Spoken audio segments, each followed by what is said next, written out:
Ready to explore the latest trends in real estate? What are innovators in building planning for the future? The Ralph Bivens Project digs deep into the minds of key players in the industry and discussions with today's thought leaders. I'm Ralph Bivens. As a journalist who's covered the real estate and development industry for decades, I invite you to join me as we probe for new ideas and projects that will be making headlines soon. We love to ask hard questions to interesting people. When you've done over 100,000 interviews, you seem to get enlightening answers. Don't forget to download and review this podcast on Apple, Spotify, and wherever you get your audio inspiration. You can also watch and subscribe on YouTube or visit realtynewsreport.com. Welcome. This is Ralph Bivens of the Ralph Bivens Project. We're glad you're here. We're glad to be with Carolyn Wolff Dorros with the Wolff Companies, major development firm here based in Houston. And they've been here for 50 years. And I think we're going to talk about, it's kind of almost a geologic shift. That's kind of been in my mind that we've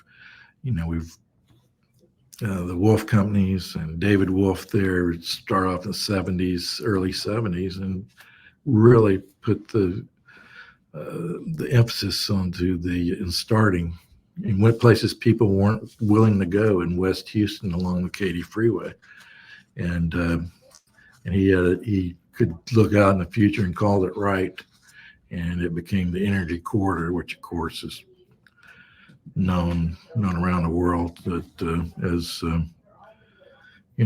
it's a market that's known everywhere. That everybody knows. Oh, the energy corridor. So it's Carolyn is executive vice president there, and they're doing a lot of new stuff. And so welcome, Carolyn. Glad you're here. Happy to be here. Okay, so what we're thinking about is, you guys have kind of said, maybe a corridor coming out of the northwest part of Houston, the 290 corridor, what a lot of people call it, Highway 290, goes up northwest out of Houston, and it's kind of developed a lot, and your firm has been a part of that in the last few years. Tell us about why are things going so well? Why is it so strong in Highway 290 now? And it's this new corridor that's come alive. I think as every Houstonian knows, the 290 was under construction for almost 10 years and recently opened 3 years ago as a new major freeway, drastically reducing the time it would take to get from central Houston all the way out to Waller, Highway 6. So that, coupled with the completion of the Grand Parkway, which made it not only accessible from the center of Houston, but also from points north and south, really just changed how close, the Northwest Houston was to the rest of Houston. The other things we're seeing, particularly where we have been investing, which is in Waller County out on 290, is that Waller County specifically is a very business-friendly environment. Houston, well, I love Houston, but it's gotten increasingly difficult to build in, given the time it takes to get permits and all the rules and regulations. And Waller has made it, very clear that they are welcoming to new businesses and to growth. The other thing that is really important, and unfortunately has really been brought into focus in the last few years, is the school districts. HISD has had a terrible time in the last 5 years, all the leadership changes and crisis after crisis. And one of the things that fueled the growth out in Katy was Katy ISD, and Waller ISD is also known as being a very good school district. They started out with one high school. They recently completed a second high school and are looking to add, almost 25% to their student population over the next few years. And that attracts between the transportation, the business friendliness, the good education. It attracts people out to that area. And they're also, unlike on, I-10 right now, there are still large tracts of land that are available. And when you finally get large tracts of land, you can really develop them in a thoughtful way. You can implement a MUD, obviously, but also do something where you can control the overall environment. It can be really a big step change for an area. And we're hoping that Beacon Hill will be the same sort of step change for Waller that Park 10 was for I-10. And Beacon Hill, it's about almost 600 acres. You guys have acquired there in on Highway 290 on the edge of Waller. And tell us what's the status of that project? What's going on there? We know several major developers have bought property from you, and they're busy on developing up part of that land. Sure. So yeah, Beacon Hill's 587 acres out in Waller. We've spent about $20 million to date putting in the infrastructure. It has City of Waller sanitary sewer, which is really important out in that area. It's actually quite hard. There are some large tracts of land available, but they don't have access to utilities and certainly don't have access to high quality utilities. You don't want to put a 1 million square foot industrial plant on a septic tank, that's for sure. So that'd be pretty. So we've been able to put in some basic infrastructure. We've already completed Beacon Hill Boulevard down from Owens Road to the freeway. And as of the beginning of this year, we've started the big tech stop project, where we are building an exit ramp off of 290 to Beacon Hill Boulevard, as well as a frontage road, which will connect that exit road through to James R. Muse. And then there'll be a U-turn at James R. Muse coming back so people can head back to Houston easily. So, lots and lots of work on the infrastructure, making sure that, we're really one of the only developments out in the area that has completely shovel-ready sites with the access that we have. In terms of sales to date, we, right at the beginning of the development, sold the northern half of our property to Long Lake Development, which is one of the largest housing developers in the city. They have sold about 105 houses to date. They have about 120 under construction. Last month, they sold 7 homes, and their run rate is normally 4 per month. Wow. So and the people living there and everything. People are living there. They're starting to be the employers in the area. Obviously, there's Daikin right down the street. There's Texas A&M Prairie View right around the corner. There've been a lot of announcements in the past few months about additional employers moving out there: Mustang, Cat, Granger, Coloplast, Ellen Energy. Daikin's expanding. I mean, you'd think that 4.3 million square feet would be enough, but they just leased another 500,000 square foot distribution center. Daikin is the HVAC air conditioning company that they make air conditioners there. And I got a press release a few years ago when I was coming up. Is like 4 million. They say 4 million or something square feet. Yeah. Tilt walls, the largest tilt wall construction in the world for a single building. The Tilt Wall Association said that that's a big building, and they're cranking out the air conditioners.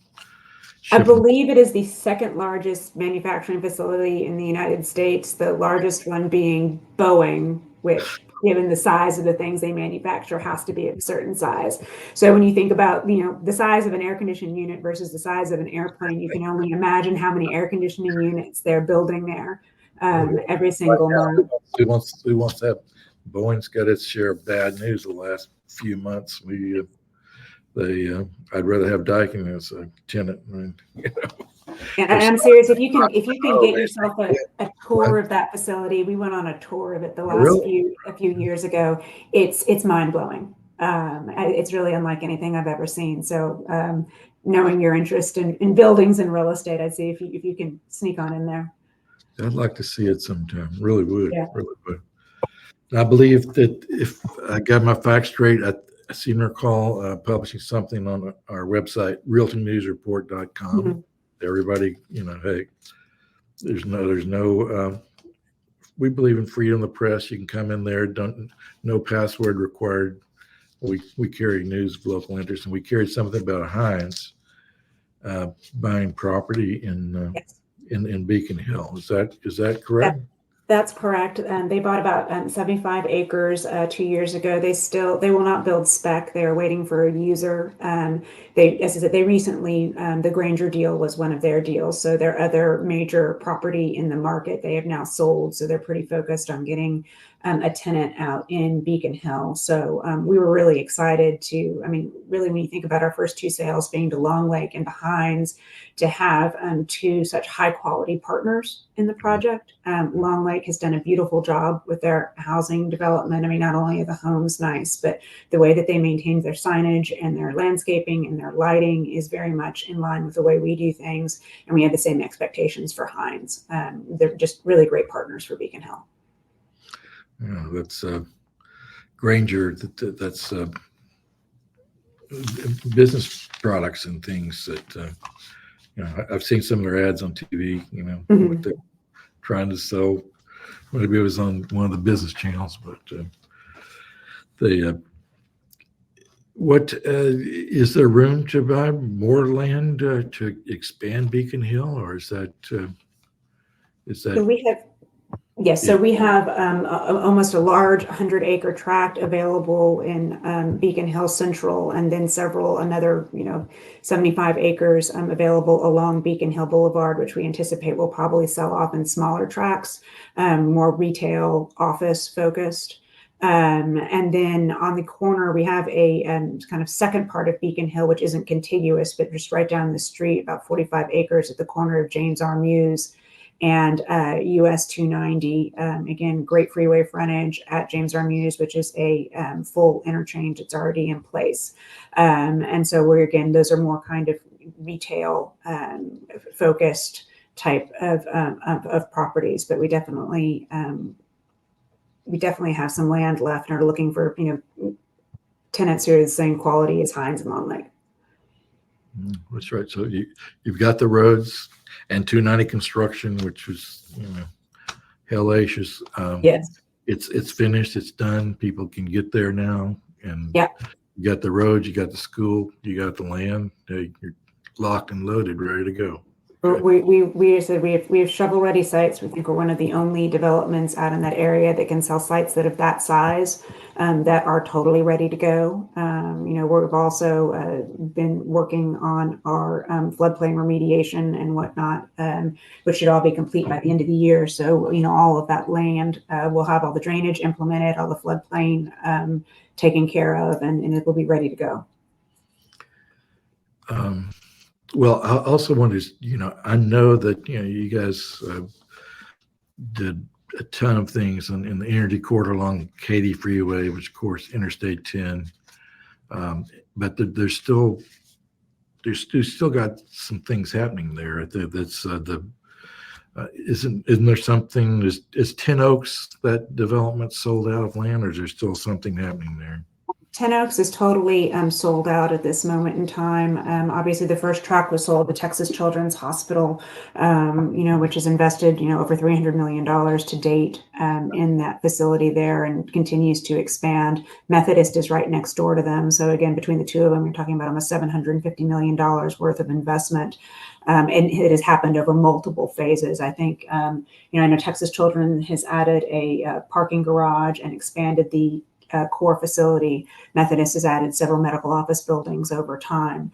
And we have sold off the rest of the land. Huntington, which is both a retail and a multifamily developer, has built a retail center on the corner of Barker Cypress and Park Row.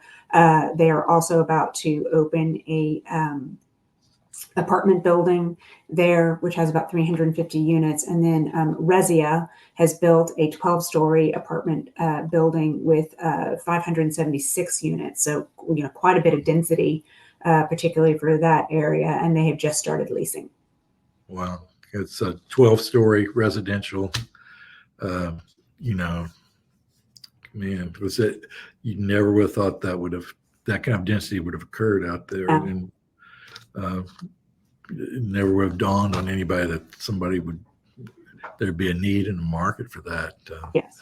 The Huntington, of course, that's I believe that's one of the I believe his brand is Vic, VIC. I That's think he's correct. calling it Vic and Park Road. Vic Park Yeah. Road. That's right. Of course, that's a company created by Sandy Aaron, who's Houstonian for a long time, and he's got this Vic brand of multifamily that's doing really well. I mean, they did one a couple of years ago in the inner part of Houston, Heights. I believe it's Shepherd Drive near That's right. Washington Avenue, and multi-story. And I toured it with Sandy.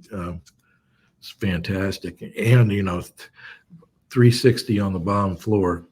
It's really dense there. It's really dense. People, all retail, all the way around the building. 20,000 feet of retail or something, and of course he knows how to do retail without a doubt. So leased up really, and just walkable as it can be. One of the most walkable non-downtown urban areas that we have. Yeah. People can go there. They can go to the clubs across the street, restaurants. Yeah. It's really came out great. And he was also doing the studios, which really some small, very small units. They're like 400 square feet or something, but they were hitting the price point for the younger people that were looking for something really affordable in a cool neighborhood. And I think that went really well too. So yeah. But I never thought of a 12-story, yeah, 12-story building. And it's 3 towers totaling over 500 units, but it's the density is significant. Yeah.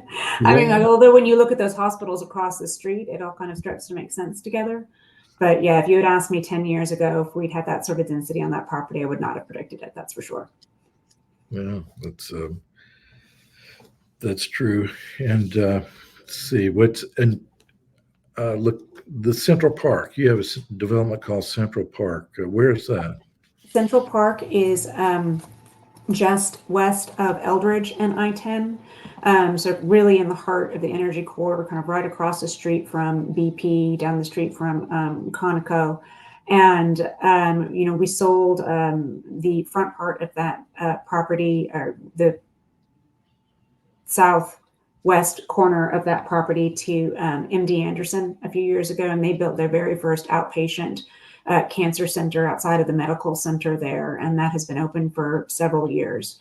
One of the other pieces has been sold to a multifamily developer who has been in that space for a while.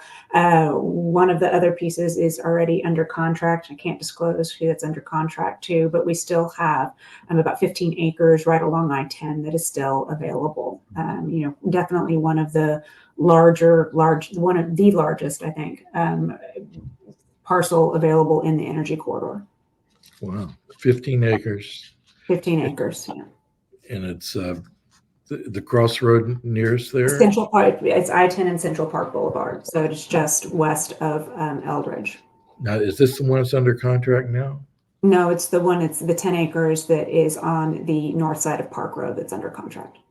Okay, so 15 acres left, prime property. Mm-hmm. And of course, all of that, I think when Wolff was getting going there a long time ago, there was this resistance to going on the west side of Highway 6. That's when it was really happening.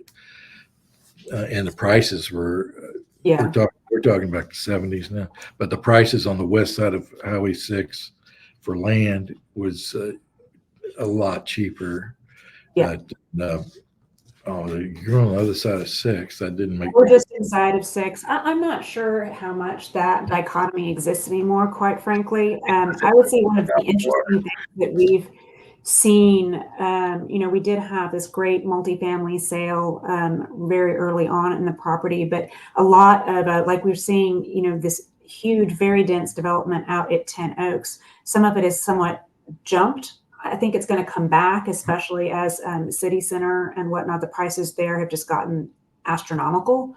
And, if you do want to be closer in, you're going to have to start looking outside of City Center. But, I'm not sure that, Highway 6 dividing line really looms as large in people's minds as it used to. I think you guys blew that out of the water, and remember, it's probably our fault too, right? Victims of our own success in terms of our current property. But. Yeah, well, yeah, and of course, Midway is talking about the Conoco campus. They're busy on it. They're going to redevelop that and take it down. It's, of course, it's got water features and all this, Venice type stuff, or whatever. But still, take it from there to and take some of that office out, put in other kind of uses. I'm interested to see how that comes out. But my understanding is it's going to be very housing focused. And then, I hope they make good use. It's a very high quality corporate campus. The water features, as you mentioned, they could be some really interesting things with the existing buildings. I'd love to see a little bit more creative, adaptive reuse in Houston, but I think Midway is a good company to do that. Yeah, but yeah, I love to see the buildings adaptive reuse and come out to be something better than it fits the times, it fits the usage, and everybody talks about, well, we've got all these empty office buildings, why can't we make them apartments? And that sounds great on paper, and it's just a lot harder to make it happen until you realize that every apartment wants its own bathroom. Yeah. Yeah, exactly. It's just not automatic. But we are seeing some of the retail too that's being changed into other things, and I believe Frank Liu tore down a cruddy office building there in DFW and is building a warehouse there and stuff. So I think adaptive reuse is great, but you also got to be, if we have an open mind, it can be. There's a lot left to go back and to reuse, and stuff that was wasn't built great, but it just outlived its usefulness now. And if we're careful, I don't want anything historic to be torn down, but for really for something that's really meaningful to be torn down. But some things could be better used for repurposed for today. Yeah, I hear you. What here we are. What's your feel for just on the positivity scale for the state of affairs in the commercial real estate market, the whole local economy? What things have been struck you lately as kind of a sign about where we may be going, what may be happening? Just what's your feel for the state of affairs today? The general feeling is a lot more positive than it was about 6 months ago. And, this is just the very crude barometer of how many phone calls we're getting for our properties right now. And I've definitely, in the last 2 months, seen a significant uptick. And it's a little all over the place in terms of, consumer-facing businesses, more industrial type uses, retail type uses, et cetera, et cetera. I can't say it's one sector over the other. Although I will say we're not getting a lot of multifamily calls. That for a while, that was kind of the grand majority of calls we were getting. Now it tends to be more end users and industrial. I look at the housing starts out in Waller, in the Waller area. I think that, right now there's, over 43,000 homes that are planned over 23,000 acres. I feel like every month there's another announcement of another housing development. So, people continue to move to Houston. They continue to want single family homes. They continue to want, kind of a lifestyle with good schools. And I'm feeling very good about Waller in general. So I feel like in terms of where Wolff Companies has strategically placed itself in the city, I'm feeling very bullish. I guess when I step back and I think about my bigger concerns are more around Houston and Texas in general. I'm always concerned about the number of corporate relocations that Houston seems to lose to Dallas. I have no idea why they have succeeded more than we have in terms of marketing, because I'd much rather live in Houston than Dallas. I don't understand why everyone's considered that people can convince people that Plano is the center of the universe. But you know, I know. they've done a very good job about it. You know, I do see, you know, when you had COVID, you had all these relocations to Texas, particularly from California. You're now seeing a reversal of that trend.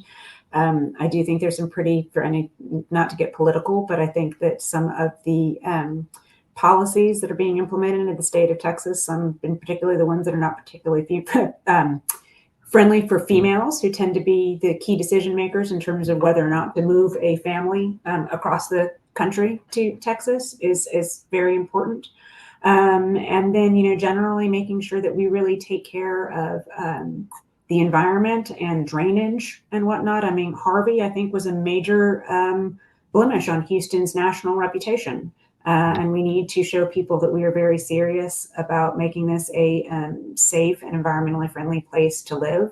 And so, you know, I have some high expectations for our policymakers, but I think that, you know, some of those key decisions that they make over the next decade will influence whether or not Houston stays on the national stage as a good place to live and a good place to do business.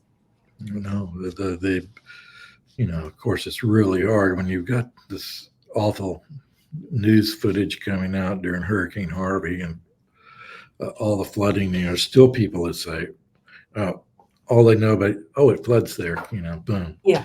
That's just a very super shallow, but it impacts companies and it impacts their employees that if they're going to, we're going to build a new office in Houston, open on it, you know, they may not be excited. Well, that floods in Houston. I don't want it. You know, that's that kind of thing. We got to kind of overcome that. And so I hope they're taking that seriously on making those drainage improvements and things. And you know, we'll have another hurricane someday, and I guess that'll be the true test of, you know, I don't think we'll ever get Harvey kind of rain, you know, 50, 60 inches in 4 days. And nobody's ready for that. But we'll continue to get the small ones, and the small ones can be very disruptive to that certain area of town. And we have to prove that we have the smart policies in terms of where and how to build that allow people to do things quickly and efficiently, but safely. And, you know, probably some of these like larger plans in terms of, you know, our infrastructure, making sure everything's up to snuff. Right. I know it's, you know, it's been, we sit back and, you know, for a while there, you know, Dallas was, of course, Austin too, you know, getting Elon Musk to build the Tesla plant. Now there's 20,000 people now working at that plant, you know, and just boom, so fast. And, you know, of course, Tesla moves fast and they expand fast, but when you come in and somebody adds, you know, 25,000 jobs in 4 years, that's they've got it. How are these people in Dallas? You know, they would get every, you know, like, here's another 1 million square foot corporate relocation with 5,000 employees. So they had it together, and you know, so they're hitting home runs, and we're doing singles and bunts. You know, that's that at best. And I just get, why can't we? Why are they beating us? Why can't? Hopefully, you know, Mayor Whitmire and the new administration and people in there will get it together and get it. We need that, you know, and I do, you know, Mayor Turner said he did. It was kind of a, you know, wake up call when Amazon. We didn't even make the top 20 for the Amazon, you know, the major Amazon Point 2 headquarters, or what they were calling it, and we didn't make the top 20, and that's. But that, I believe that was a wake up call that people heard, and but we're still waiting. We're still waiting for the big thing. Some maybe economic development games change, but having a big corporate relocation would be something that the city could use and help a lot of people. Yeah. Carolyn, we appreciate you taking time to talk with us. We'll be like to you to come back someday, get an update on what's going on with Wolff Companies and see how that 290 corridor is going. There's probably a phase 2 coming in pretty soon, the next couple of years, and so it's not going to stop there. So no, we feel good about where we are in Houston. Let's just make sure Houston stays where it should stay in the world. we're with that. All right. Thank you, Carolyn.